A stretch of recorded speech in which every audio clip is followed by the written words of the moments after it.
My sister stole my husband, and now she's pregnant with his baby. You know that moment when your entire world shatters, and it's not a random act of fate, but a deliberate, cruel blow from someone you loved and trusted? I found out the hard way that betrayal doesn't always feel like a sudden punch to the gut. Sometimes, it's a slow, suffocating squeeze that steals your breath, piece by painful piece. And for me, that slow strangulation began the day I walked in on my fiancé and my own sister. I wasn't even supposed to be home that day. I was supposed to be out, excitedly picking flower arrangements for my upcoming wedding. But a brutal migraine had forced me to reschedule, sending me back to the quiet house I shared with Jamie. When I pulled into the driveway, I saw Sophie's car. Sophie, my sister. That was immediately strange. She should have been at work. A cold knot started to form in my stomach. The front door was unlocked. And then, I heard it, muffled giggling, drifting down from upstairs. My bedroom. Each step I took up that staircase felt impossibly heavy. My heart already knew, deep down, what my mind was desperately refusing to accept.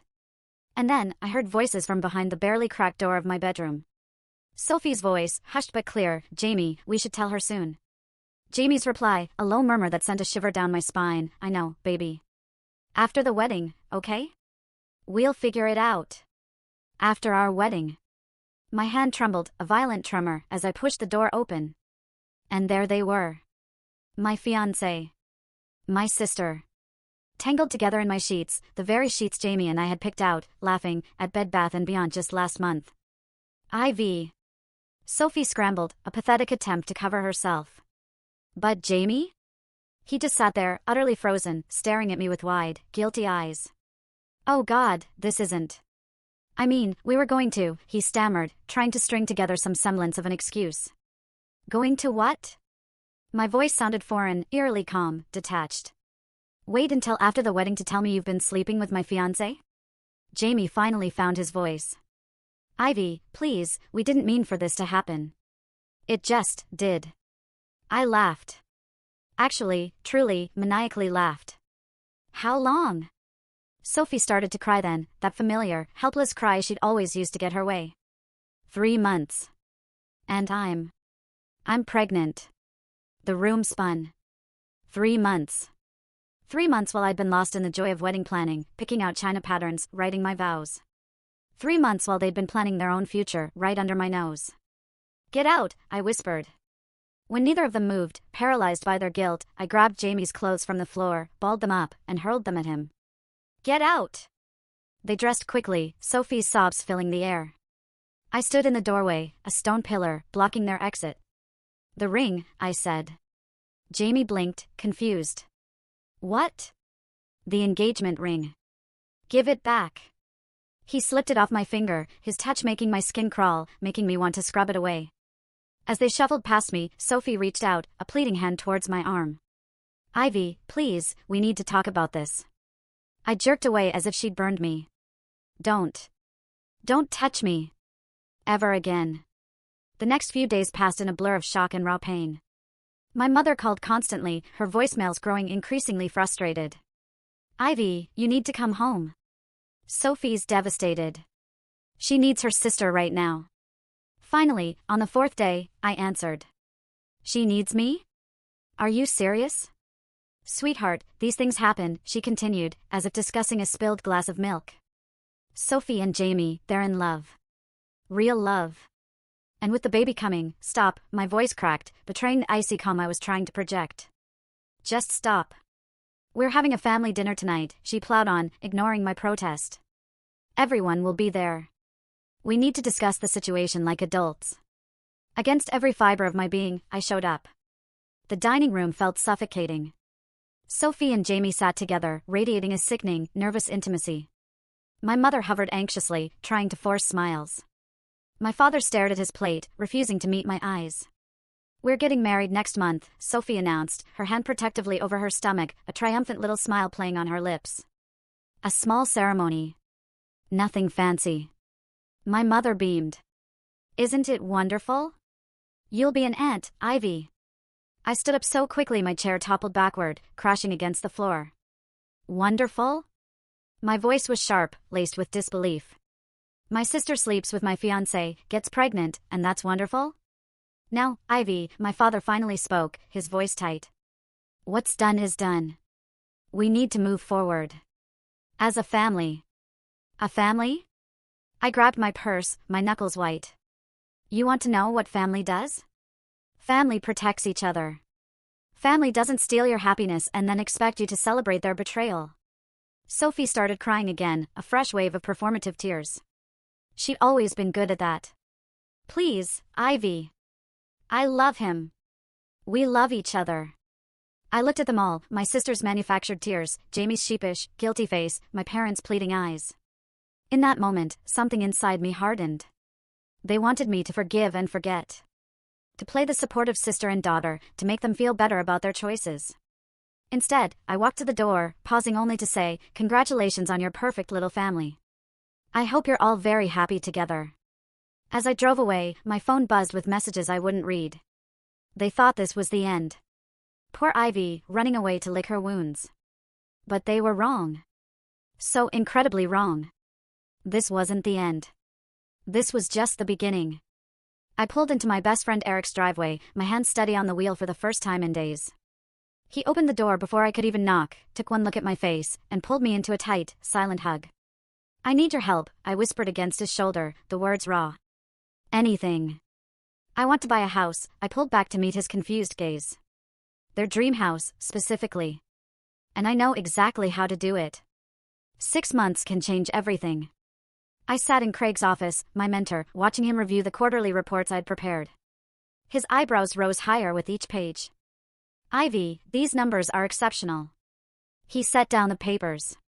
"You've doubled your client portfolio since spring." I allowed myself a small smile, thinking of the sleepless nights, the endless coffee runs, the sheer, burning focus that had gotten me here. "Thank you. I've been focused." Focused is an understatement. The boards noticed. There's talk of a promotion. My phone buzzed, another ignored text from Sophie. I switched it to silent without looking. Speaking of focus, Craig leaned forward, a thoughtful expression on his face. "How's the house hunting going?" "Actually, I'm closing on a property next week." I tried to keep my voice neutral, almost bland. "The Victorian on Maple Grove." Craig whistled. "That's quite a purchase for a first-time buyer." "You sure about this?" "More than anything," I said, and the conviction in my own voice surprised me. After work, I met Eric at our usual coffee shop. He was already there, laptop open, real estate documents spread across the table. "The sellers accepted your offer," he said, without preamble, then paused. "But there's something else. Look at this." He turned his laptop toward me. On the screen was Sophie's latest social media post. "Can't wait to start our new chapter. Dream home, baby on the way."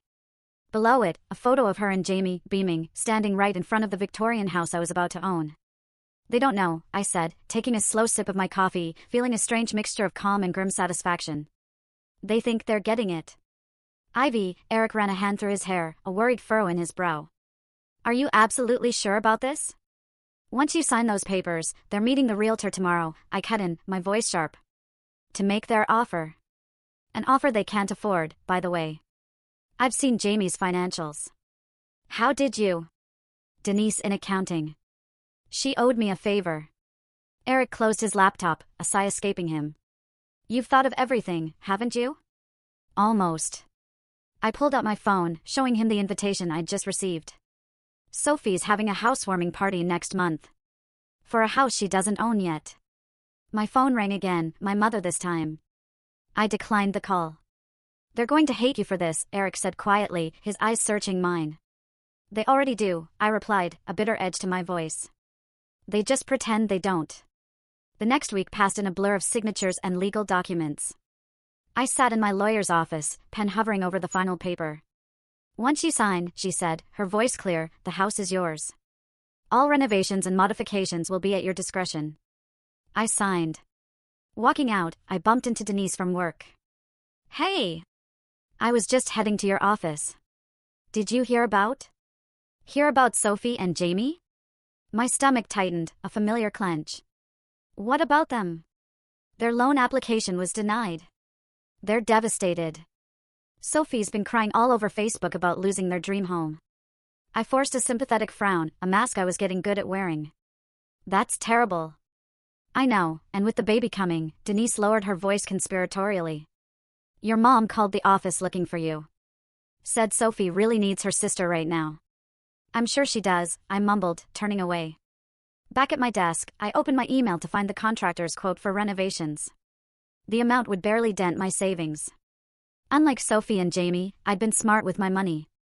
My phone lit up with a text from Eliana, my other closest friend. Family dinner tonight. Please come. They're announcing the baby's gender. I typed back, can't. Working late. You can't avoid them forever, she replied. Watch me, I thought. That evening, I stood in front of my new house. My house. The porch needed work, the paint was peeling, but it was mine. All mine. Eric pulled up in his car. Thought I'd find you here. Just imagining the possibilities, I turned to him. Want to see inside? We walked through the empty rooms that echoed with our footsteps. Sophie and Jamie had planned their whole future here. The nursery upstairs, the kitchen remodel, the garden parties. When are you telling them? Eric asked. Soon. I walked to the bay window, the one Sophie had gushed about on social media. They're having a girl, you know. Found out today. Ivy, don't, I pressed my hand against the cool glass. Don't make me feel guilty about this, Eric. They didn't feel guilty about what they did to me. My phone buzzed again. This time I looked. It was Sophie's housewarming invitation, sent to the entire family group chat. Join us in celebrating our new home. Can't wait to share this special moment with everyone we love. Eric read over my shoulder. She still doesn't know. No, I smiled, remembering the renovation schedule I'd just approved. But she will. Very soon.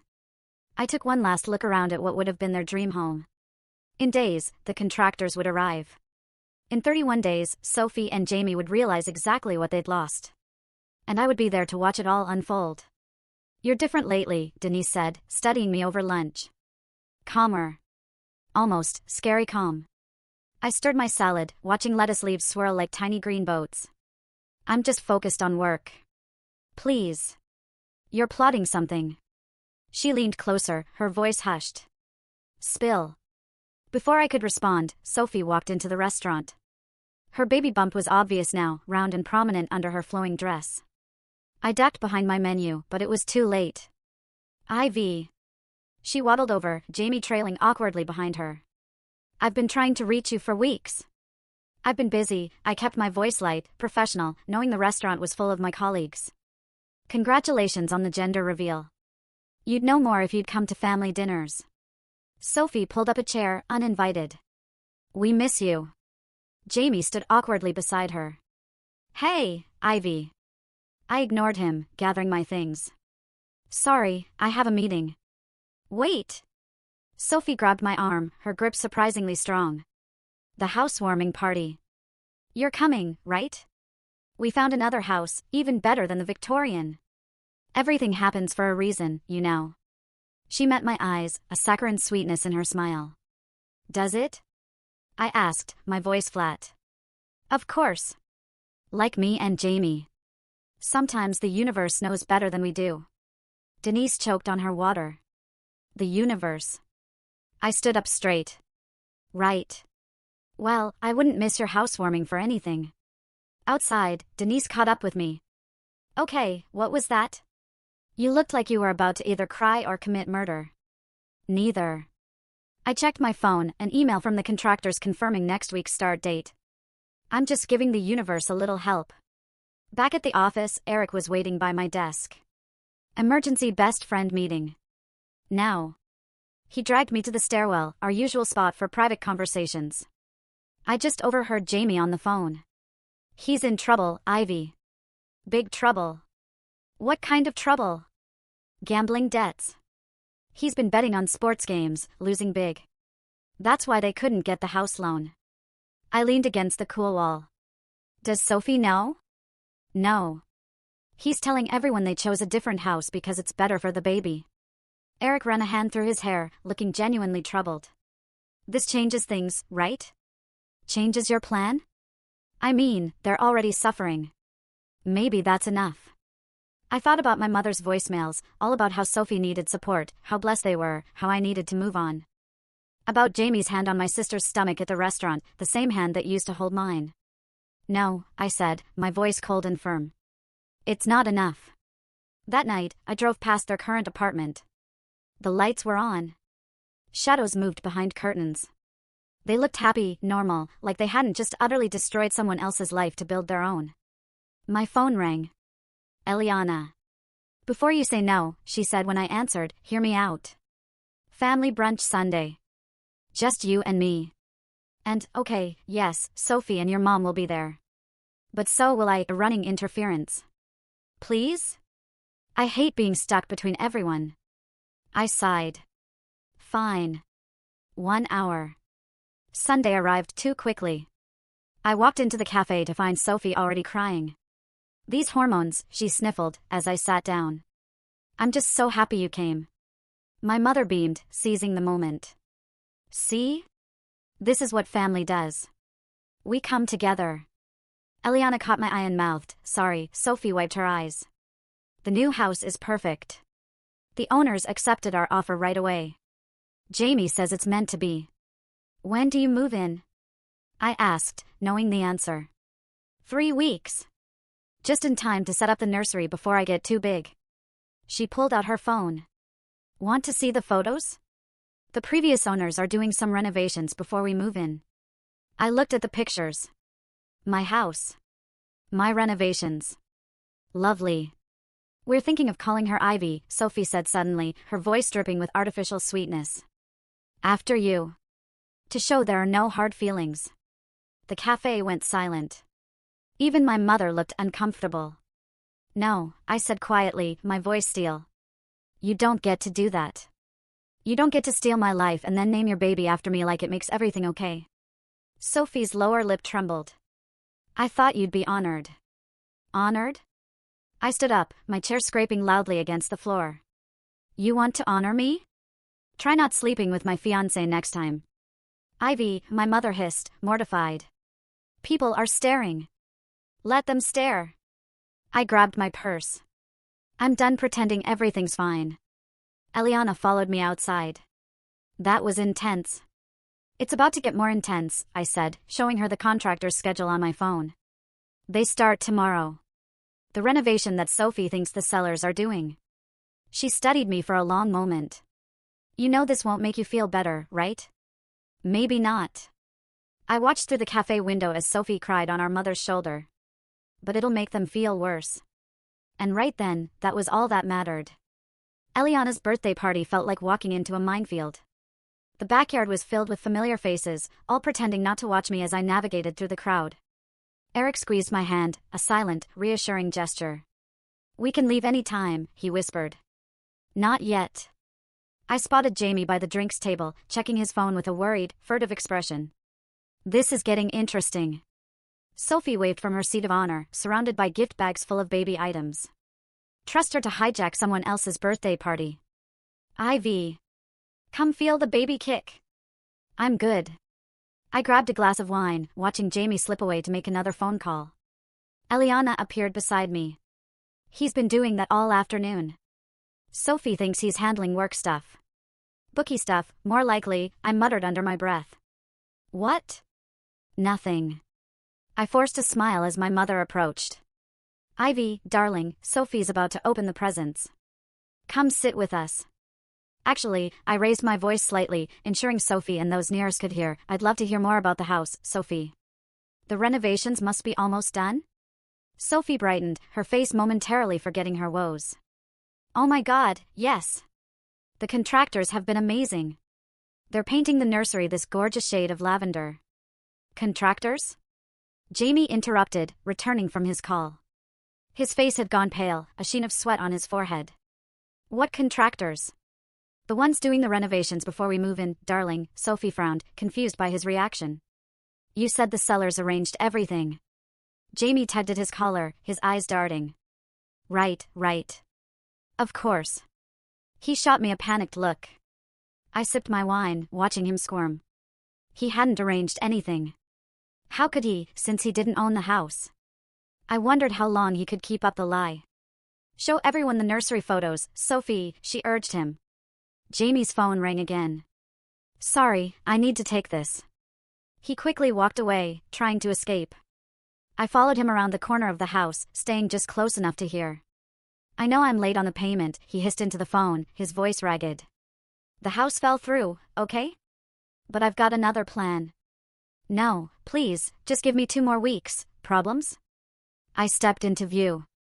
He jumped, ending the call abruptly. Jesus, Ivy. Were you spying on me? Karma's a funny thing, isn't it? I leaned against the wall, my voice low and dangerous.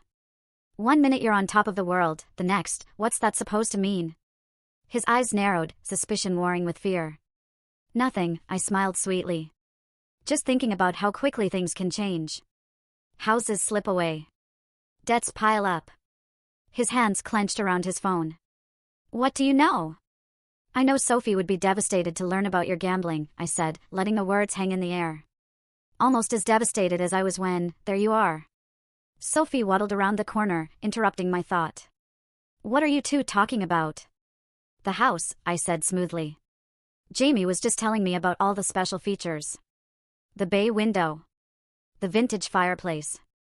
The original hardwood floors. Isn't it perfect? Sophie beamed. We're so lucky. The master bedroom has this amazing crown molding. That's being replaced, I cut in, a casual, almost helpful tone in my voice. Jamie's head snapped up. What? Oh, you didn't know? The contractors are replacing all the crown molding and the hardwood floors and that vintage fireplace. Gone by Thursday. Sophie's face fell, her smile dissolving. But we chose that house because of those features. Jamie, you said nothing was being changed. She looked at him, confused, hurt. He shot me a panicked look. There must be some mistake. No mistake. I pulled out my phone, showing them the contractor's latest photos, gutted rooms, construction debris. See? They're making good progress. But why would the sellers? Sophie's voice trailed off as she studied the images. Then her eyes widened. Wait. That's not, Jamie, that's not our house. Of course it is, he said quickly, desperately. It's just the angle.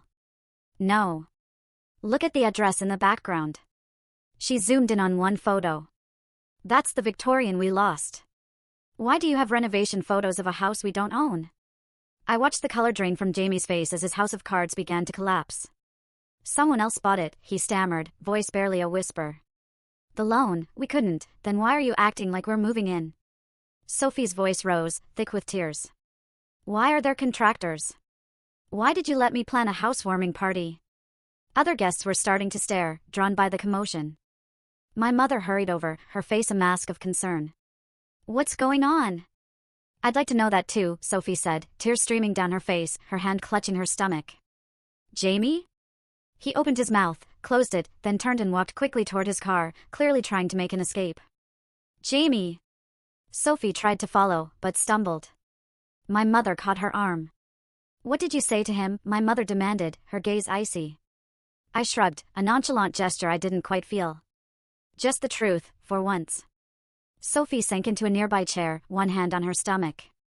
I don't understand. We picked out paint colors. We measured for curtains. How could he lie about this? I caught Eric's eye across the yard. He nodded slightly, my cue to leave before the real storm hit. Happy birthday, Eliana! I called out, heading for the gate. Thanks for having me. Behind me, I could hear Sophie's sobs, my mother's soothing murmurs, and the growing whispers of gossip. Phase 1 was complete. Now for the real surprise. The contractor's boots echoed through the empty house as he showed me the progress.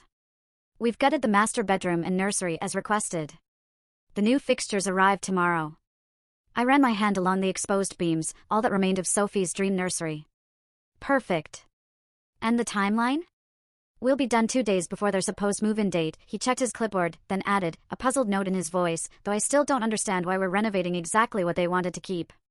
Sometimes people don't know what they really want, I said, stepping over a pile of vintage crown molding, until it's gone. My phone buzzed. Eliana calling. I answered on speaker while examining paint samples. Sophie's a mess, she said without preamble.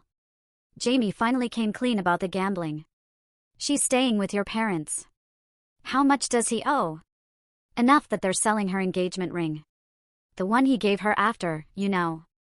I selected a deep charcoal for the master bedroom. Sophie hated dark colors. Karma's working overtime. This isn't funny, Ivy. She's pregnant and homeless. She's not homeless. She's at mom and dad's, probably being told how none of this is her fault. A crash from upstairs made me jump. The contractor shouted down, "Sorry. Just removing that built-in bookcase." "Where are you?" Eliana asked suspiciously. "Working late." I hung up before she could ask more questions. The next morning, I arrived at work to find Denise waiting at my desk, practically vibrating with gossip. "You will not believe what I just heard." "Try me." "Jamie's been embezzling from the company. Small amounts, but it adds up. He thought he could gamble it back before anyone noticed." I sat down, taking a slow sip of my coffee. "How much?" "Enough for prison time." She leaned closer, her eyes wide. "He's cleaning out his desk right now." I walked to the break room, timing it perfectly to refill my cup as Jamie packed his personal items into a cardboard box. Our eyes met across the room. "Happy now?" he asked quietly, his voice hollow. "Not yet. I know you're behind this somehow. The house. The contractors. The audit that caught the missing money. Prove it." His hands clenched around his box, his face a mask of desperate rage. "I loved you once, you know." "No," I corrected him, my voice calm, precise. "You loved what I could give you. Stability. Status. A future." Then Sophie offered something more exciting. She needed me. I gestured at his box. "And now? Does she still need you? An unemployed gambling addict with possible prison time?" Security arrived before he could respond, escorting him out. I watched from my window as he loaded his box into his car, then pulled out my phone to check the contractor's latest update. The Victorian was transforming daily. Gone were the vintage details Sophie had swooned over, replaced by modern fixtures and stark colors. The garden she'd dreamed of planting was now a concrete patio. Eric texted, saw Jamie being escorted out. "You okay?" "Better than okay," I replied. "Coming to see the house later?" "Someone should witness your descent into supervillainy." That evening, Eric walked through the renovation with me, shaking his head at each change. "You're really going scorched earth with this." "They wanted their dream home," I said, showing him the plans for the industrial-style kitchen, replacing Sophie's hoped-for farmhouse design. Dreams change. Speaking of changes, he pulled out his phone, showing me Sophie's latest social media post, a tearful announcement about postponing the housewarming due to unforeseen circumstances. Unforeseen? I scoffed. She should have seen everything coming the moment she decided to sleep with my fiancé. "And what about your parents?" he asked carefully. "They're caught in the crossfire." I remembered my mother's insistent voicemails, all about supporting Sophie, understanding Sophie, forgiving Sophie. They chose their side. My phone lit up with a text from an unknown number. It was Jamie. "Please. She's pregnant. Just tell me who bought the house. We can work something out." "Still taking calls from your ex?" Eric peered over my shoulder. "Not for long." I blocked the number, then opened my email to approve the final renovation changes. "You know," Eric said carefully, "there's still time to stop this. Sell the house. Take the profit. Start fresh somewhere else." I walked to the bay window, the last original feature left. Tomorrow, it would be replaced with floor-to-ceiling modern glass. "They took everything from me," I said quietly, my voice raw with a pain I rarely allowed myself to feel. "My future. My family. My trust. Now, I'm taking something back." "And after? When the house is done and they're broken, what then?" Before I could answer, headlights swept across the window. A familiar car pulled into the driveway. "Is that?" Eric moved beside me. Sophie stepped out of her car, staring up at the house, my house, with tears already streaming down her face. "Showtime," I whispered, heading for the door. "What are you doing here?" I called from the porch, making Sophie jump. "Ivy?" She squinted through the darkness, disoriented. "Why are you in our house?" Your house? I stepped into the light, letting the moonlight glint off the keys in my hand. "That's interesting. Show me the deed." Sophie's hand went protectively to her stomach, her default move lately. The sellers never accepted your offer, I finished, my voice flat. Because they'd already sold it. To someone else. Understanding dawned slowly across her face, a dawning horror. No, you didn't. I pulled out my keys, dangling them. Want a tour? She followed me inside, gasping at each renovation. The exposed brick she'd loved was now covered in sleek white paint. The vintage staircase had been replaced with modern floating steps. You're destroying it, she whispered. I'm making it mine. Eric hung back, watching us circle each other like wary cats. Sophie's eyes were red-rimmed, her designer dress wrinkled. Why? Her voice cracked. To hurt me? Why did you sleep with my fiancé? I countered, the question a blade. To hurt me? I loved him. I still love him. Even after, she choked back a sob. Did you get him fired too? Jamie got himself fired. Just like he got himself into gambling debt. He was trying to buy this house for us. She gestured at the gutted rooms, a desperate, frantic sweep of her hand. For our family. Your family, I laughed, a harsh, brittle sound. You mean the family you built on the ruins of mine? Sophie sank onto a dusty contractor's stool, her shoulders shaking. I never meant to fall in love with him, I swear, but you did. And instead of walking away, you took everything. My fiancé. My future. Our parents' support. You took it all with a smile, then expected me to celebrate your happiness. Mom and Dad still love you. They tolerate me. They love you, the pregnant daughter, the victim, the one who needs protecting. Eric cleared his throat, a quiet warning. Ivy, no. I turned back to Sophie. You want to know the best part? Jamie was planning to sell this house, this very house, behind your back, to pay his debts. She shook her head, tears streaming down her face. You're lying. Check his phone. Check the messages from his bookie. Ask him about the company money he stole. Sophie's face crumpled completely. Stop it. The perfect life you stole from me? It's falling apart. And I get to watch. I'm your sister. You stopped being my sister the moment you chose him over me. A loud crash from upstairs made us all jump. The contractor appeared at the top of the stairs. Sorry to interrupt, but we need to discuss the nursery demolition scheduled for tomorrow. Sophie stood up so quickly she stumbled. Eric caught her arm. You're destroying the nursery? Her voice was barely a whisper, laced with pure terror. It's my house, I shrugged. I can do whatever I want with it. She reached for her phone with shaking hands. I'm calling Mom. Go ahead, I said, a cruel smile playing on my lips. Tell her how the sister she thinks is bitter and lonely actually owns your dream home. Tell her how your perfect husband is a thief and a gambler. Tell her everything. Instead of dialing, Sophie sank to the floor, sobbing uncontrollably. Eric shot me a concerned look. Maybe we should get her out of my house. Good idea. But as I moved to help her up, Sophie grabbed my arm, her grip desperate. Please. We can fix this. All of it. I'll leave Jamie. I'll tell Mom and Dad the truth. Just please, don't take our home. For a moment, I wavered. She looked so small, so broken. My little sister, the one I'd protected since childhood. Then I remembered finding her in my bed with Jamie. Remembered her pregnancy announcement at my cancelled wedding venue. Remembered every family dinner where she played the victim while I was cast as the villain. You're home? I stepped back, pulling my arm away. This was supposed to be my home. With Jamie. Before you took that future and made it yours. Ivy, get out.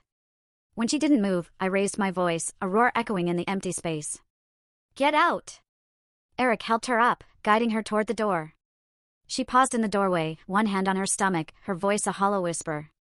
You know what's worse than having something stolen from you? She asked quietly. Becoming the kind of person who enjoys stealing from others. The door closed behind them with a final click. I stood in my gutted house, listening to Sophie's car start up and drive away. My phone buzzed, a text from the contractor, nursery demolition still on for tomorrow?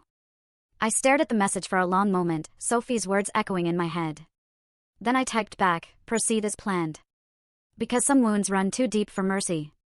The morning of Sophie's housewarming party dawned bright and clear. I watched from my bedroom window as the bulldozer rolled up the driveway, right on schedule. My phone hadn't stopped buzzing since dawn. First Eric, are you sure about this? Then Eliana, Sophie's decorating the house right now, she has no idea. Finally, my mother, please don't do anything foolish today. I didn't respond to any of them. At exactly noon, cars began arriving. I recognized them all. Family. Friends. Colleagues. Sophie had invited everyone to witness her perfect life. Ready? Eric asked, appearing beside me. I straightened my blazer and grabbed the envelope from my desk. Time to crash a party. We walked across the street just as Sophie was welcoming guests on the front porch. She froze when she saw me.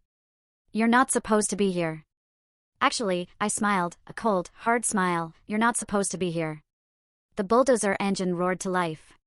Sophie spun around, her face draining of color as it approached the pristine front lawn. What's happening? My mother pushed through the crowd, her eyes wide with alarm. Ivy, what have you done? I pulled the papers from my envelope, holding them aloft. Renovating my property. Jamie appeared, looking haggard, utterly broken. What do you mean, your property? She owns it, Eric's voice carried across the suddenly silent gathering. She bought it months ago. Sophie swayed on her feet, clutching her stomach. But we signed the papers yesterday. The realtor, show me, I held out my hand, palm up. Show me these papers, Jamie. Jamie stepped forward, then faltered. I have them right here. No, Sophie interrupted, her voice gaining strength, raw with dawning realization. You said you had them. But I never saw them. I never actually signed anything, did I? The bulldozer inched closer to the freshly planted garden. Sophie screamed. Stop it. Please. Why should I?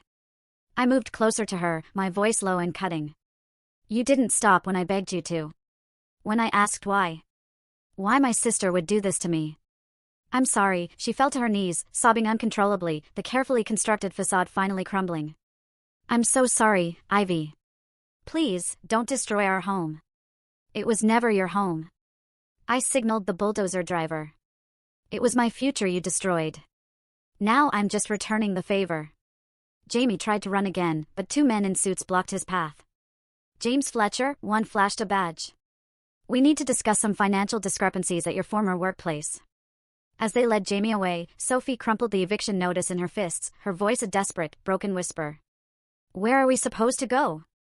That's not my problem. I turned to leave, then paused. Oh, and Sophie? Don't name your baby after me. She deserves better than that. The crowd parted as I walked away, whispers following in my wake. I heard my mother calling my name, heard Sophie's broken sobs, heard the bulldozer engine growling, preparing for its terrible work. Eric caught up with me at the sidewalk. Well, that was justified. I was going to say intense, he glanced back at the chaos we'd left behind. Feel better? I watched as my family's perfect facade crumbled, just like the house would soon crumble. Sophie, being led away by our parents. Jamie, in custody. The party guests fleeing the scene. Ask me tomorrow, I said, and walked away from the ruins of both our dreams. Behind me, the bulldozer began its work. The demolition dust had barely settled when Eliana found me, sitting on my front porch, watching the sunset behind the partially destroyed Victorian. Everyone's looking for you, she said, settling beside me. Let them look. She handed me a cup of coffee. Jamie's being held without bail. Sophie's at the hospital. Stress triggered early contractions.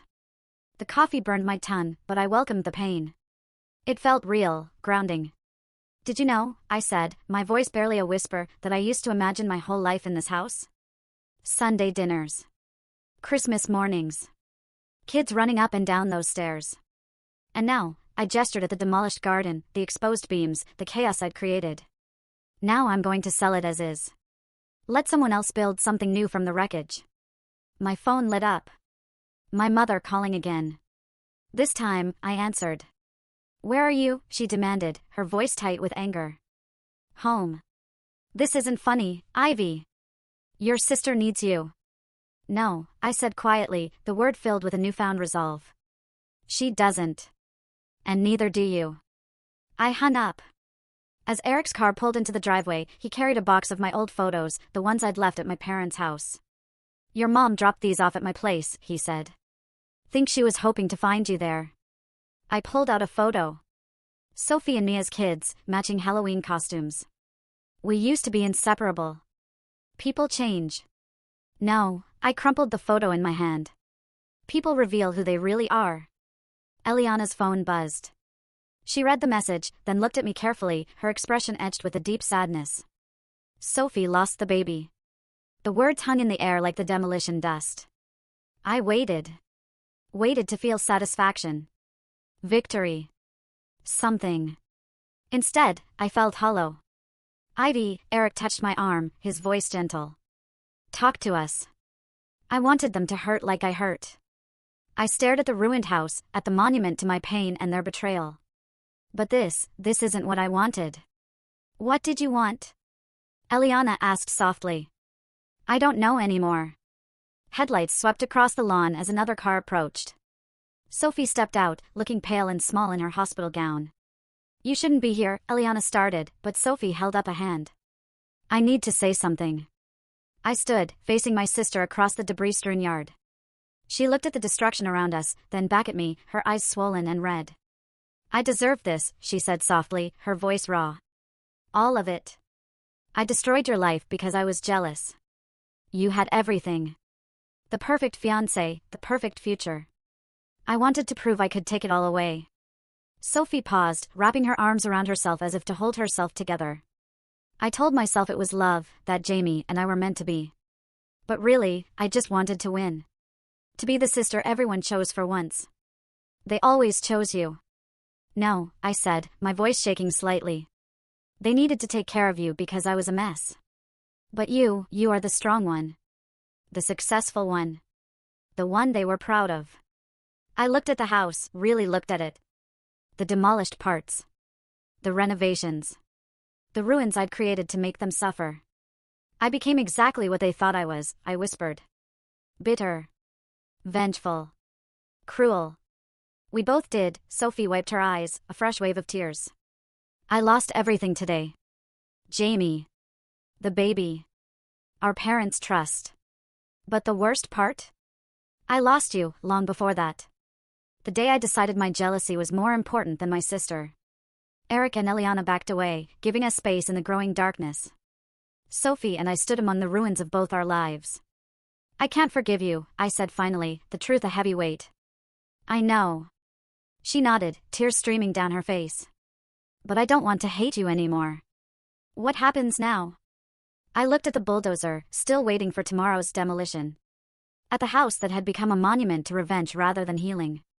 Now, I said, my voice gaining strength, we both start over. Separately. Will you ever talk to me again? Maybe someday, I replied, looking her in the eye. When it doesn't hurt to look at you. She turned to leave, then paused in the doorway. For what it's worth, she said, her voice catching, I'm sorry. Not because I got caught or because everything fell apart. But because I broke something that can never be fixed. I watched her drive away, then turned to Eric and Eliana, a quiet determination settling in my chest. Call the contractor, I said. Tell them to stop the demolition. You're keeping the house? Eric asked, surprised. No, I took one last look at the Victorian. My dream home. My instrument of revenge. My prison of bitterness. I'm going to restore it. Not for Sophie. Not for revenge. But for me. Then I'm selling it and moving somewhere new. Running away? Eliana asked, her voice gentle. No, I smiled, feeling lighter than I had in months, a true, genuine smile. Moving forward. Because sometimes, the best revenge isn't destruction. It's rebuilding yourself from the ruins others left behind.